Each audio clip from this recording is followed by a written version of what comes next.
So welcome back, it's Nick from the coach station. Now this next stop is around what would I do if I was building a player from scratch. So this is a player who's a beginner, hasn't got much experience to paddle, and I want to be able to build the foundations of the shots all in one go. Now this can take a considerable amount of time, but what I'm going to show you is some building blocks of what I would do to build that player from scratch up to a decent model of the shot that we're looking at.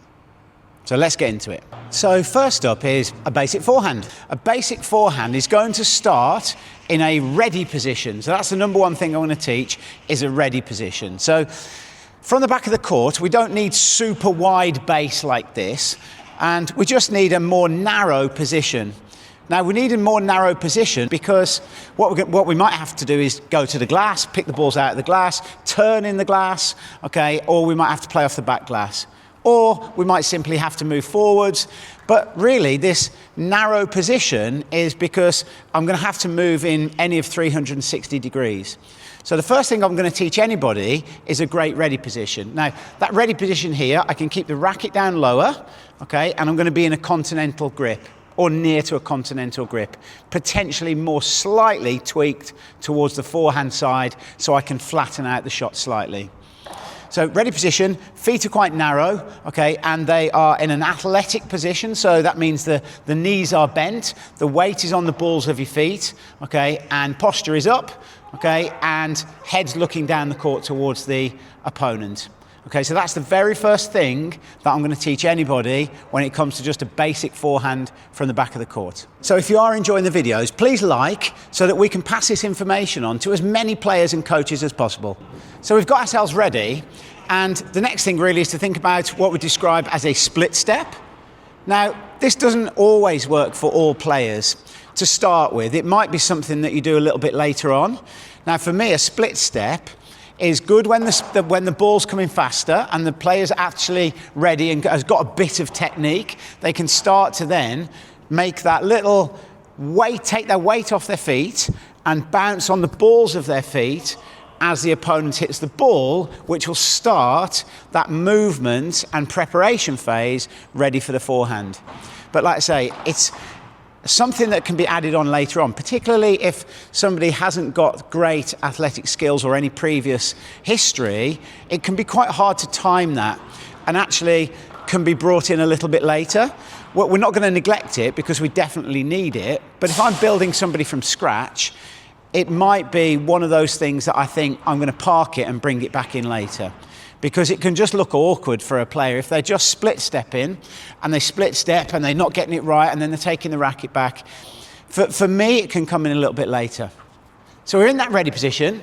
We've either got them to make a little split step or they haven't, but they've got to read the incoming ball. So I'd definitely be doing some work here on whether or not they can read the incoming ball, how deep it's going to be, how fast, what sort of direction it is. But the key model technique here is that if it's going to be a forehand, I'm actually just going to start preparing and getting that racket back here.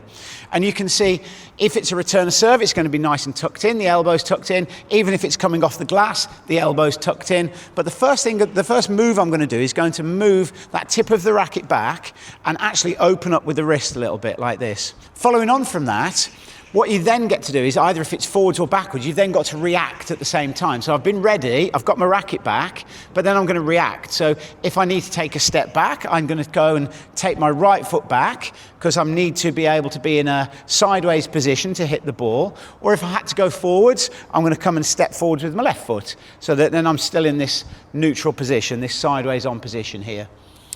So to wrap this little bit up, from that ready position, the racket gets prepared, and it uses the wrist to just take the racket back to get it loaded, tuck the elbow in, and either go backwards or go forwards to the ball. It's quite important to get sideways on here rather than just playing square, okay, like this. We need to be sideways on to allow the ball to come to a comfortable contact position here, because everything that we do prior to contact is getting ourselves ready for a good contact point, because our contact point, when we get to that bit, needs to be on balance and on time. So we're going to be in a ready position. I might need to go back with a couple of side steps to get to the ball, okay? And then that would then allow me that ability to hit the ball out in front of me. I might have to go forwards with a couple of steps to get it, or then I might even have to back pedal to find my position on the court.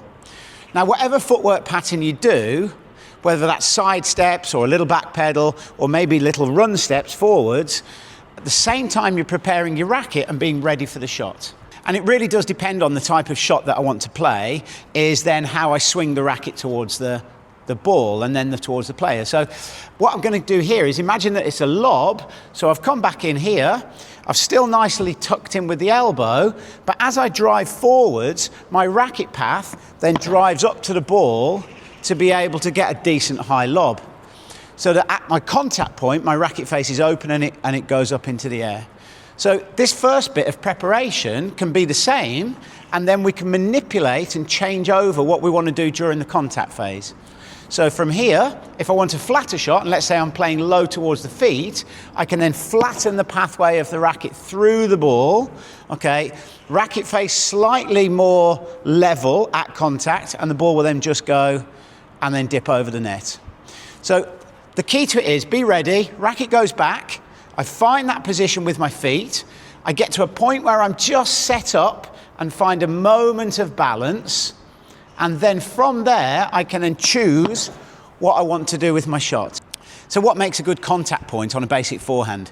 Now, a good contact point will allow easy transfer of weight through the ball, and so it'll be a comfortable height, it will be a comfortable distance to the side, and it will be a comfortable distance in front.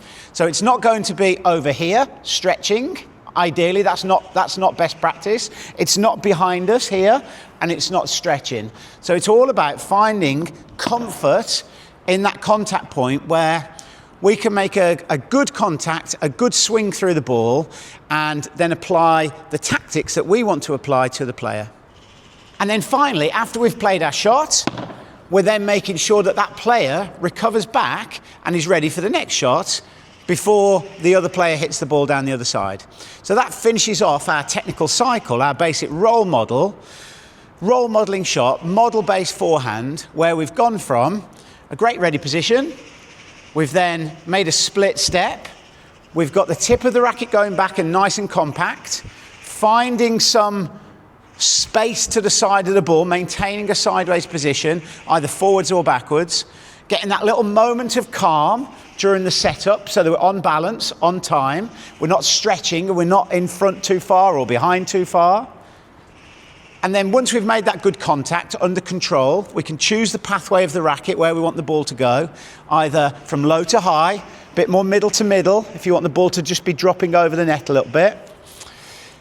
And then once we've done that, making sure that that player is then recovering back to the next position on court before the opponent hits the ball. But with all of this, we need to be really clear that the model forehand that I've just gone through, or any of these model shots that I'm going to do, is only good enough if the player can receive the ball. So there will be a lot of work when a player's coming from scratch to be able to actually get them to judge the incoming ball.